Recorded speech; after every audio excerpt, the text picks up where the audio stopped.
दोस्तों, जय श्री राधे, जय श्री कृष्णा। कैसे हैं आप सब?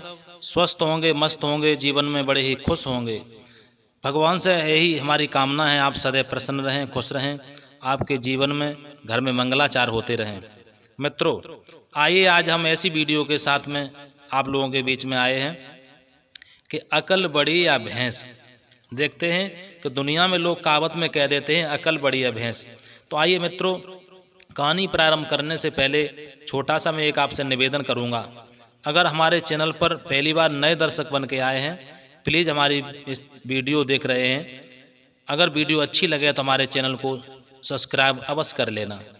एक सब्सक्राइब करने से आपका कुछ नहीं जाता, लेकिन बड़ी मेहनत के साथ में वीडियो बना के भेजते हैं, तो हमें भी आपसे उम्मीद रहती है हमारे चैनल को आप अवश्य ही सब्सक्राइब कर लेंगे और बेल आइकन को दबाएं, घंटी वाला बटन है उसको प्रेस कर लें, जिससे जो जो नई नई रोजाना वीडियो हम बना के भेजते हैं आपके पास सबसे पहले इसका नोटिफिकेशन आता रहे।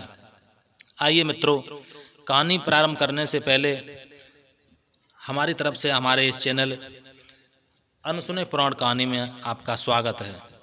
आइए, किसी जंगल में एक बहुत बड़ा तालाब था। जंगल के सभी जानवर इसी तालाब का पानी पीने आते थे। तालाब के किनारे एक बरगद का बहुत पुराना एक वृक्ष था। उस पर एक अक्लमंद बंदर रहा करता था। वो अक्लमंद था, इसलिए सब उसे अकलू कह करके पुकारा करते थे। एक दिन दोपहर के समय एक भैंस तालाब में घुसकर नहाने लगी। बड़ी देर बाद जब वह तालाब से निकली, तब उसके बड़े से बड़े जो बड़ा शरीर था उस पर कीचड़ लपटा हुआ था, कीचड़ लगा हुआ था। अकलू ने जब उसे देखा तो जोर जोर से खी खी करके हंसने लगा, भैंस की मजाक बढ़ाने लगा, खिल्लियाँ उड़ाने लगा। और वो बंदर कहने लगा, भैंस तो आकर भैंस ही होती है, इसे बुद्धि तो बिल्कुल भगवान ने रत्ती भर भी नहीं दी। देखो, स्नान भी करके आई है, इसे शर्म नहीं आती है। अपने पैरों में कितने कितने कीचड़ लपेटे हुए हैं, शरीर कीचड़ से लपटा हुआ है, तुझे शर्म नहीं आई। भैंस तो गुस्सा होकर के बिगड़ गई, गुस्से में बोली, तुझे शर्म नहीं आती अपनों से बड़ों का मजाक बनाते हुए? और हंस रहा है मुझे देख करके।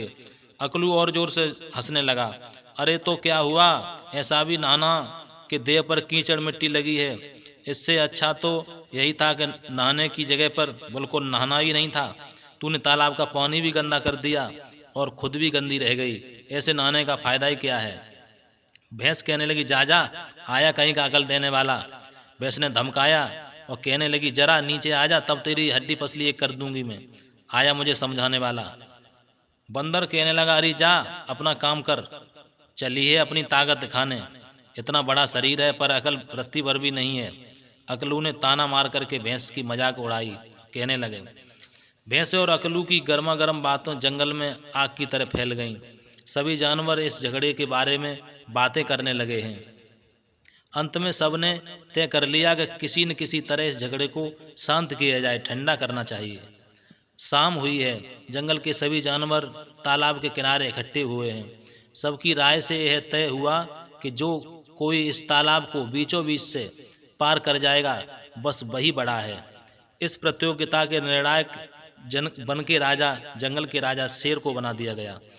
उसकी सहायिका लोमड़ी रानी बनी है। जंगल के सभी जानवर यह मजेदार तमाशा देखने के लिए बड़े भावुक होने लगे, उत्सुक होने लगे। आधे तालाब के इस पार पे हैं, आधे तालाब के उधर खड़े हुए हैं, देख रहे हैं। अकलू और भैंस की प्रतियोगिता वाले स्थान पर निश्चित समय पर पहुंच गए। सभी लोग, जंगल के जितने भी जानवर थे वहीं पहुंच गए। अकलू बहुत परेशान था, उसे तैरना तो आता ही नहीं था, लेकिन इज्जत का सवाल था। अपनी परेशानी किसी दूसरे को बताता तो अक्लमंद कैसे कहलाता। बिना प्रयत्न किए हुए, बिना उपाय किए हुए मानना उसे मंजूर ही नहीं था, इसलिए उसने चेहरे पर परेशानी का कोई भाव नहीं आने दिया। इधर भैंस मन ही मन बहुत प्रसन्न, बहुत खुश होने लगी है। उसे अपने बड़े शरीर और ताकत पर बड़ा घमंड भी था। तालाब पार करना तो उसके लिए चुटकियां बजाने के बराबर था। वह अपनी मस्ती में झूम रही थी। सब सारी तैयारियां पूरी हो गईं, तब लोमड़ी ने दोनों को सावधान किया। उसके 1 2 3 कहने पर दोनों को तालाब में तैरना शुरू कर देना था। अकलू की परेशानी बढ़ गई, दिल धड़कने लगा। घबराहट के कारण उसे कुछ नहीं सूझ रहा था। उसे लगा कि आज वह जंगल के सभी जानवर जानवरों के सामने मूर्ख साबित हो जाएगा। लोमड़ी 1 2 3 कहते ही प्रतियोगिता के लिए तैयार खड़ी हो गई। भैंस तालाब में उतर गई। अकलू ने भी थोड़ी हिम्मत बांधी और अकल लगाई। अचानक क्या करना चाहिए अब? अचानक उसे एक तरकीब सूझ उठी। अकलू खुशी के मारे उछल पड़ा। उसने एक डाली से उस डाली पर 2-4 छलांग लगाई और तालाब की तरफ झुकी हुई डाली पर जा पहुंचा। भैंस अभी किनारे पर ही थी, बस अकलू वहीं से कूद पड़ा और धम से भैंस के सींग पकड़कर उसकी पीठ पर सवार हो गया। भैंस ने उसे गिराने के लिए 1-2 बार अपनी पूंछ चलाई, पर अकलू ने उसे भी पकड़ लिया। जंगल के जानवर अकलू की चतुराई देखकर चकित रह गए, पर अभी हार जीत का फैसला बाकी था। वे यह देखने के लिए उत्सुक हो गए कि देखें कौन जीतता है कौन हारता है। भैंस तालाब के दूसरे किनारे से कुछ ही दूरी पर थी कि अकलू जोर से उछलकर किनारे पर जाकर के खड़ा हो गया। सारे जानवर अकलू की अक्लमंदी और जीत पर खुशी से चिल्ला उठे। इधर भैंस बेचारी धीरे धीरे पानी